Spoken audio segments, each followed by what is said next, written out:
If you're watching this, you might already be feeling that something is off within the organized church. Perhaps you've made the decision to leave, or you're still weighing your options, unsure if stepping away is the right move. You're not alone in these feelings.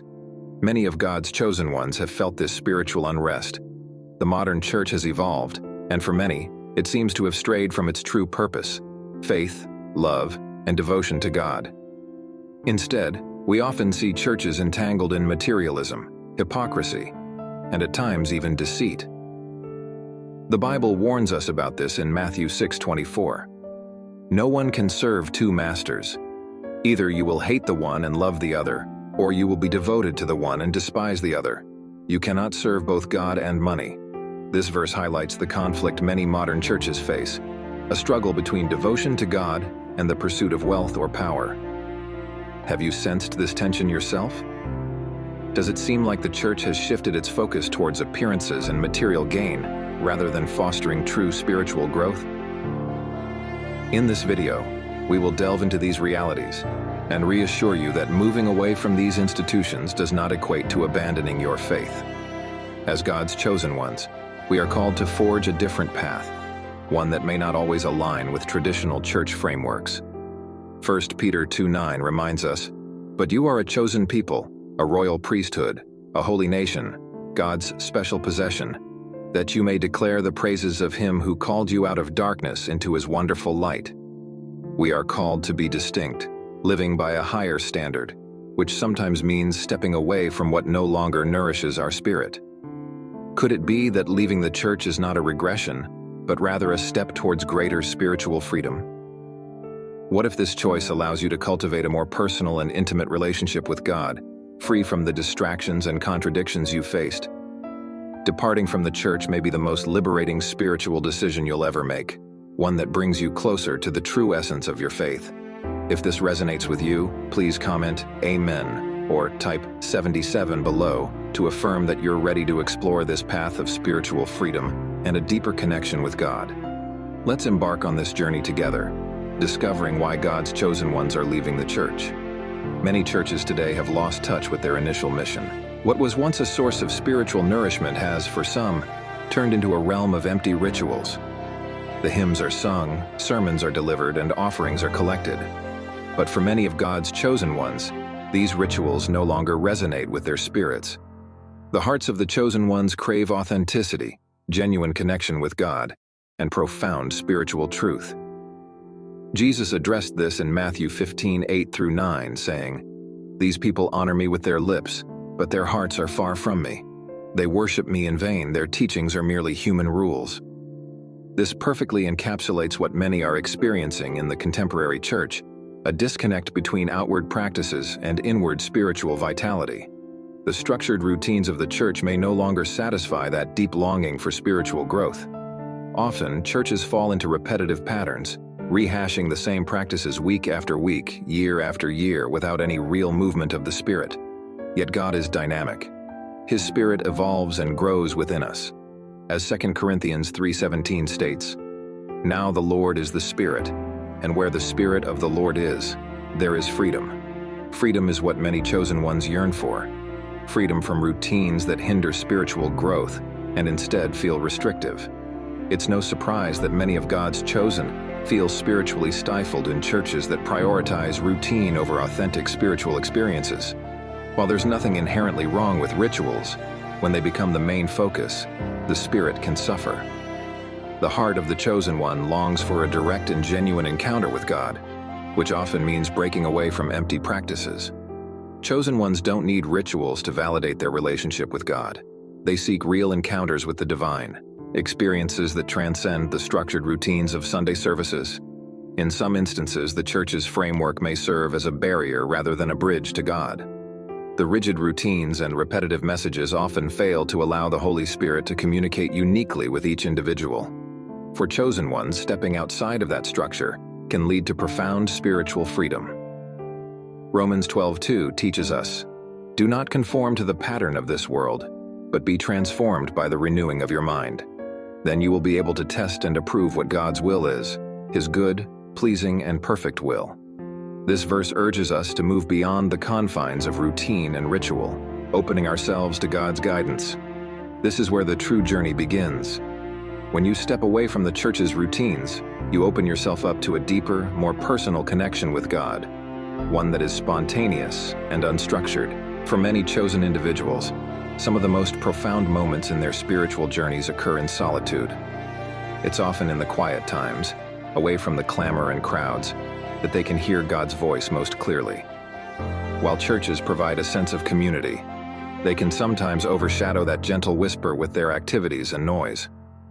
When chosen ones distance themselves from church life, they frequently discover that they can perceive God's voice more distinctly, free from the distractions of organized events and the chaos of congregational life.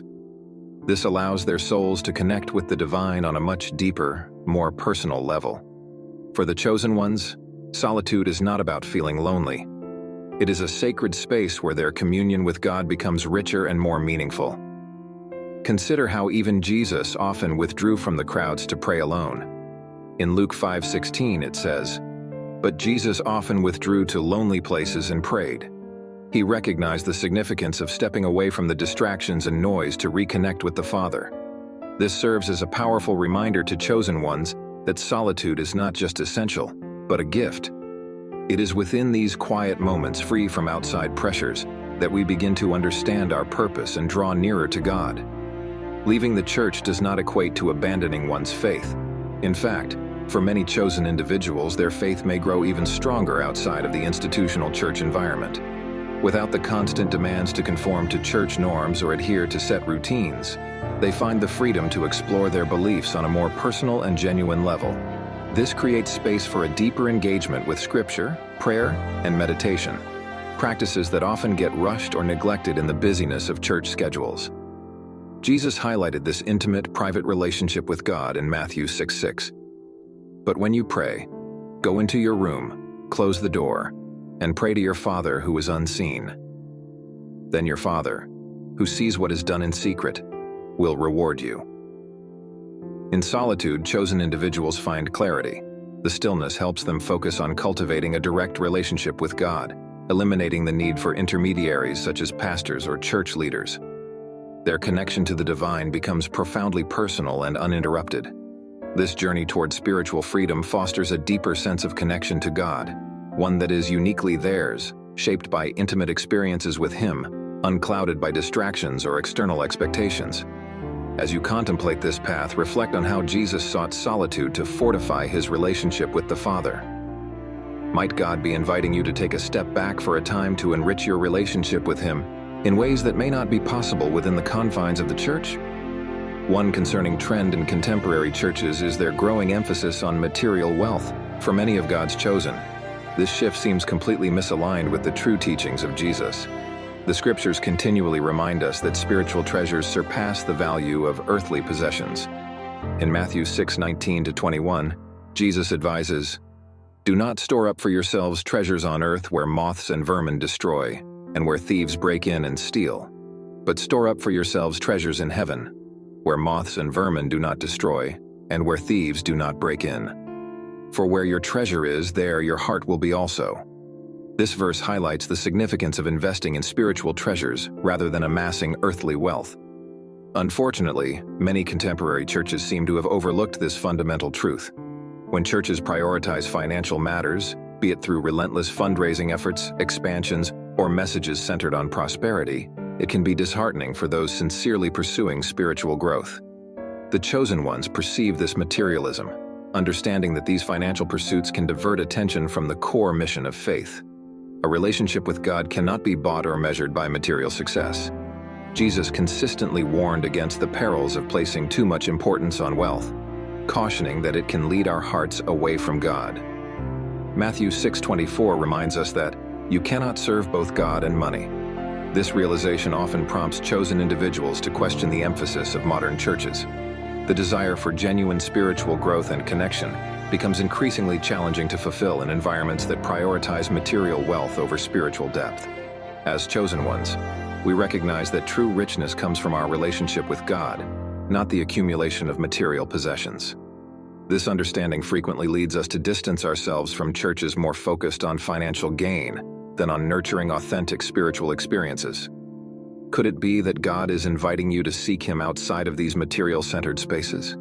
Is it time to redirect your focus from the physical to the eternal, storing up treasures in heaven rather than on earth? Stepping away from a church that emphasizes materialism doesn't signify a rejection of community or faith. Rather, it represents a commitment to authenticity. Those chosen by God know that He is not swayed by wealth, titles, or impressive buildings. As noted in 1 Samuel 16:7, the Lord does not look at the things people look at. People look at the outward appearance, but the Lord looks at the heart. What truly matters to God is the condition of your heart, your relationship with Him, and your dedication to living in alignment with His will. This verse underscores the need to prioritize inward spiritual health over the outward displays of success often found in modern churches. By liberating themselves from the church's materialistic focus, chosen ones can redirect their energy toward what genuinely matters: spiritual growth, deepening their relationship with God and living in harmony with their divine purpose. In this sacred space, there is no pressure to uphold the facade of worldly success or contribute to endless financial campaigns. Instead, the emphasis shifts to the internal wealth derived from a close personal connection with the divine. This choice does not imply that chosen ones reject generosity or community support. On the contrary, true generosity flows naturally from a heart aligned with God's will.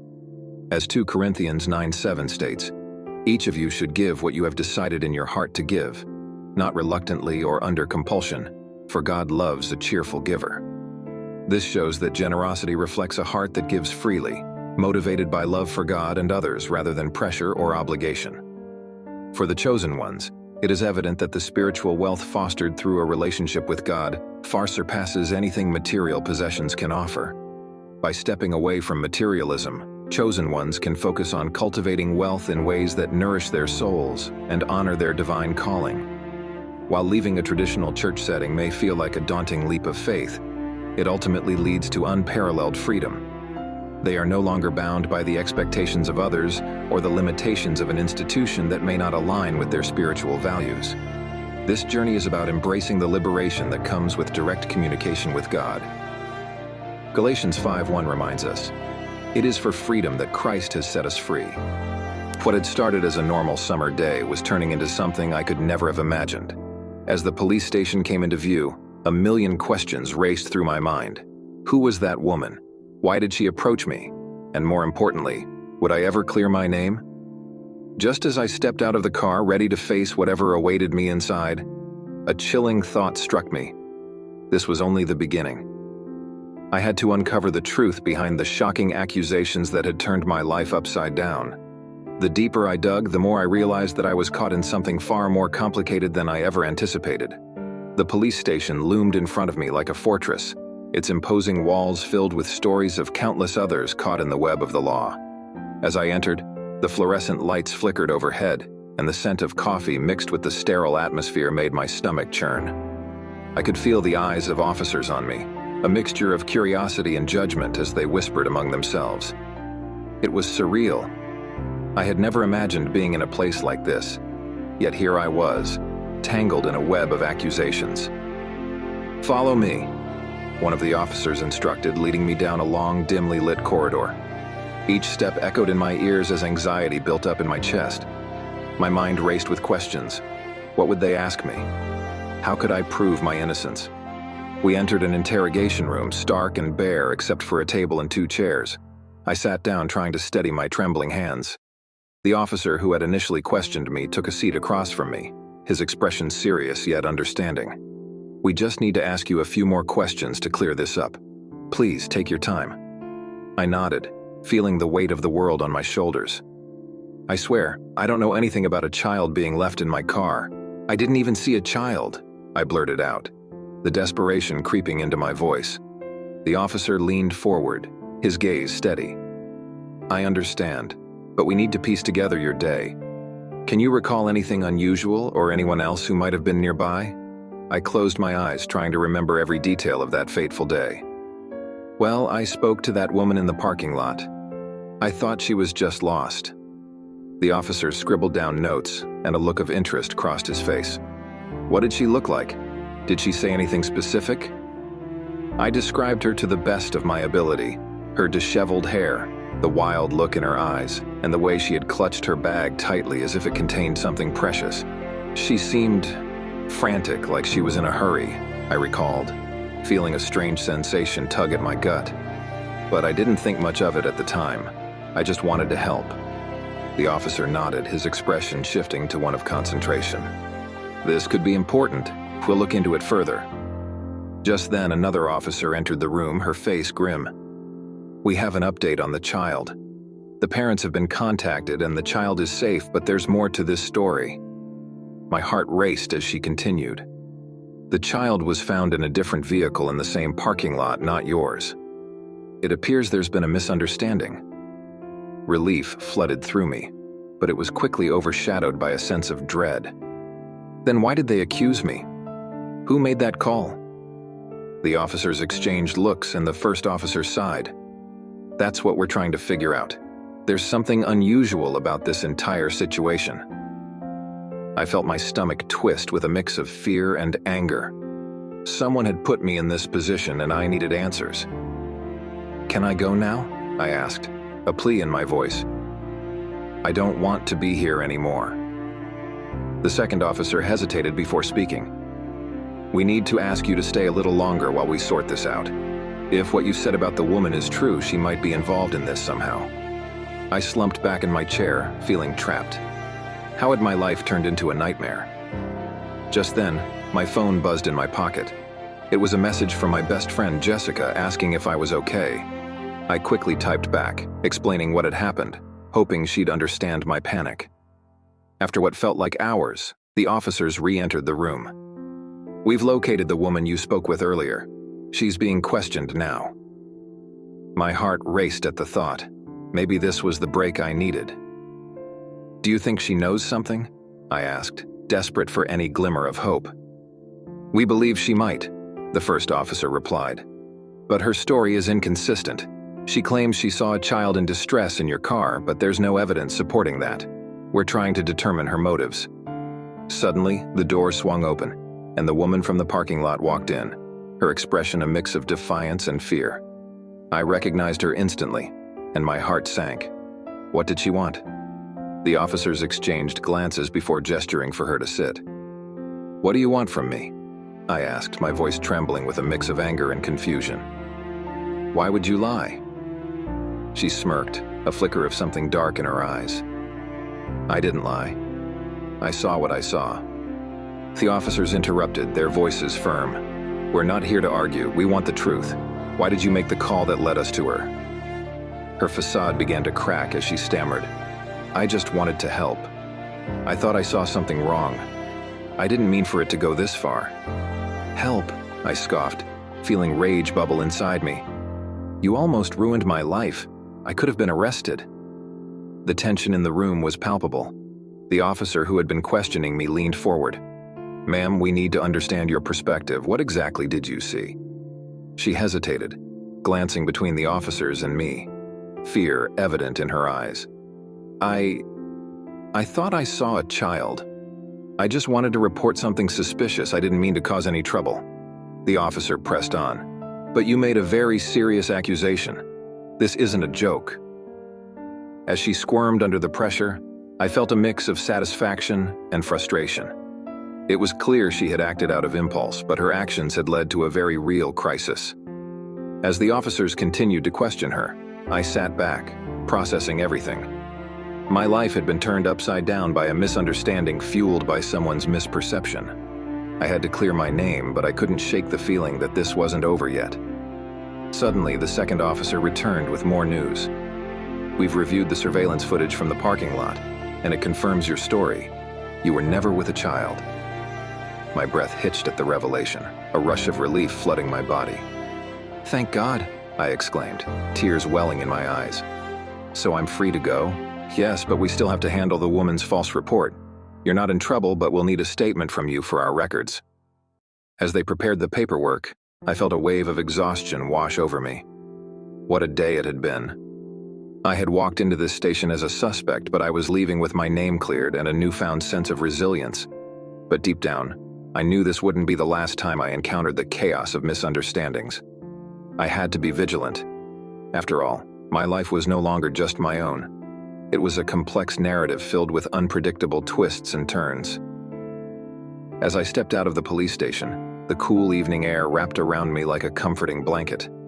The sky was painted in hues of orange and purple, a stark contrast to the chaos that had unfolded earlier. I took a deep breath, trying to process the whirlwind of emotions that had consumed me over the past few hours. My heart was still racing, but the weight of uncertainty had finally lifted. I could see my car parked a few steps away, the familiar sight reminding me of the mundane life I had taken for granted. But now, everything felt different. The world around me had shifted, and I knew I had to make changes to protect myself and my family. I pulled out my phone to text Jessica, who had been my lifeline throughout this ordeal. "I'm okay, just left the police station. You won't believe what happened." As I typed, memories of that frantic woman flooded my mind. Why had she acted the way she did? I couldn't shake the feeling that there was more to her story.